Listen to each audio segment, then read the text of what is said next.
Hello everyone, welcome back to my channel. मैं हूं भारती और आज आप लोगों के लिए लेकर आई हूं कहानी योर अनफॉर्चुनेट लव का एपिसोड नंबर 20। तो चलिए ज्यादा बातें ना करते हुए हम कहानी के अगले भाग की तरफ बढ़ते हैं। सुबह 8 बजे ही प्रेम नहा धोकर तैयार हो जाता है। हमेशा की तरह इस बार भी वो अपने 3 पीस सूट में कहर ढा रहा था। तैयार हो जाने के तुरंत बाद वो उठता है और राइमा के नंबर पर एक मैसेज भेजता है। जैसे तुमने बोला था कि तुम्हें बिजनेस में 20% शेयर्स और कुछ पैसे चाहिए, तो मैंने उन सारी चीज़ों का इंतज़ाम कर दिया है। मुझे समय और पता बता दो, मैं तुमसे मिलकर तुम्हारी सारी शर्तें पूरी करने को तैयार हूँ। ये मैसेज भेजने के बाद प्रेम के चेहरे पर एक शैतानी हंसी आ जाती है। वो अपने सामने रखे कुछ पेपर्स को उठाता है और अपने मन ही मन कहता है, miss Raima, get ready for a surprise. वहीं दूसरी तरफ राइमा ड्रेसिंग टेबल के सामने खड़े होकर अपने गीले बालों को सुखा रही थी जब उसके पास प्रेम का मैसेज आया। इस मैसेज को देखकर राइमा 2 पल के लिए हैरान हो जाती है। उसे उम्मीद नहीं थी कि प्रेम इतनी आसानी से मान जाएगा, और प्रेम माना तो माना, पर क्या अनुराग इतनी आसानी से अपने बिजनेस के 20% शेयर्स राइमा को देगा? ये मैसेज पढ़कर राइमा कहती है, दिस इज इम्पॉसिबल। मुझे पता था कि ये कुछ ना कुछ करके 20% शेयर्स मेरे नाम करवा देगा, पर इतनी आसानी से, वो भी एक दिन में? राइमा के चेहरे पर साफ तौर से देखा जा सकता था कि वो ये मैसेज पढ़कर बहुत हैरान थी। राइमा का दोस्त करण राइमा को हैरानी से देखकर हंसता है और कहता है, मैं मानता हूँ कि तुम में दिमाग बहुत है, पर इस बार तुम्हें टक्कर वाला इंसान मिला है।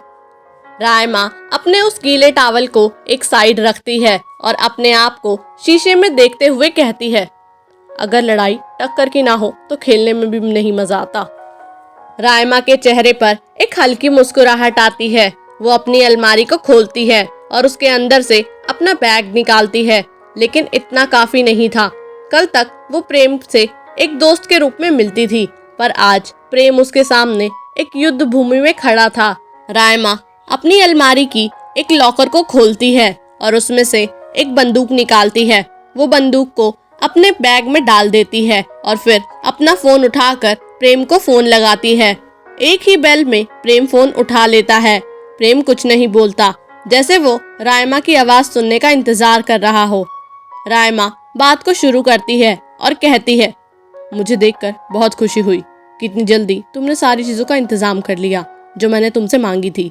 खैर, फिलहाल तुम मुझे ये बताओ कि मुझे तुमसे मिलने कहाँ आना है? राइमा की बात सुनकर प्रेम उसे जवाब देते हुए कहता है, मिलने आना है?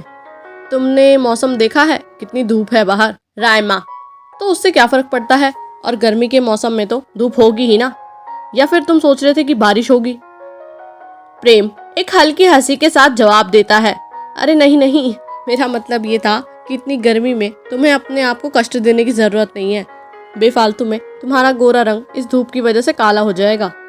राइमा को प्रेम की बातों को सुनकर ना जाने क्यों बहुत अजीब सा लगने लगता है। वो कहती है, बकवास कम करो थोड़ी, और फिक्र तुमको करने की कोई जरूरत नहीं है। चुपचाप बताओ मिलने कहाँ आना है, और मुझे कष्ट देने की चिंता तुम मत ही करो, क्योंकि अब अगर तुमने एक भी फालतू बात की तो मैं तुम्हारा आज का पूरा दिन इतना कष्टदायक बना दूंगी कि तुम कुछ नहीं कर पाओगे। प्रेम कहता है, काम डाउन, वैसे तुम ब्लैक ड्रेस में बहुत खूबसूरत लग रही हो, थोड़ा बालकनी की तरफ आओ ना, मैं तुम्हें पूरी तरीके से देख नहीं पा रहा हूँ, मुझे बस तुम्हारी एक हल्की सी झलक दिख रही है। प्रेम की बात सुनकर राइमा कहती है, मेरे घर के नीचे हो तुम? राइमा की बात सुनकर प्रेम कहता है, जी बिल्कुल, मैं तुम्हारे घर के नीचे ही हूँ, और अगर तुम कहती हो तो मैं ऊपर आ जाता हूँ। नहीं, कोई जरूरत नहीं है ऊपर आने की, वही इंतजार करो, मैं आ रही हूँ। इतना कहकर राइमा फोन काट देती है और करण की तरफ देखते हुए कहती है, पता नहीं क्या हो गया है इस इंसान को, अचानक से इतनी अच्छी अच्छी बातें क्यों कर रहा है ये, अब मुझे जाकर ही देखना होगा इसे। ये कहकर राइमा नीचे की तरफ जाने को तैयार हो जाती है। प्रेम अपनी गाड़ी से सटकर खड़ा था और ना जाने खुद से कौन सी ही बात कर रहा था। राइमा को आता देख प्रेम सीधा खड़ा हो जाता है। राइमा प्रेम को देखकर कहती है, मुझे मेरे शेयर ट्रांसफर के पेपर दो और यहाँ से जाओ। राइमा की बात सुनकर प्रेम कहता है, रोड पर खड़े होकर बात करोगी क्या? गाड़ी के अंदर बैठकर बातचीत नहीं कर सकते? आओ मेरे साथ। अपने चेहरे पर एक हल्की मुस्कुराहट लिए प्रेम गाड़ी के अंदर बैठ जाता है और रायमा की तरफ का दरवाजा खोल देता है। आज इतना बदला स्वभाव देखकर रायमा को बहुत अजीब महसूस हो रहा था, पर उसके पास और कोई चारा नहीं था। वो जाती है और गाड़ी के अंदर बैठ जाती है। इससे पहले कि प्रेम उसके साथ और कोई बात शुरू करता, वो कहती है, बस हो गया, हाँ, ट्रांसफर पेपर दो मुझे और मुझे जाने दो। प्रेम रायमा की तरफ देखते हुए कहता है, सॉरी यार, शेयर ट्रांसफर के पेपर तो नहीं है मेरे पास। ये सुनकर रायमा हैरान हो जाती है और कहती है, तो तुमने मुझे बुलाया क्यों? रायमा की बात सुनकर प्रेम कहता है, हाँ वो तो मेरे पास नहीं है, पर मेरे पास एक डील मैरिज के पेपर जरूर हैं। प्रेम की बात सुनकर रायमा कहती है, डील मैरिज? क्या है ये डील मैरिज के पेपर? क्या है रायमा का अतीत?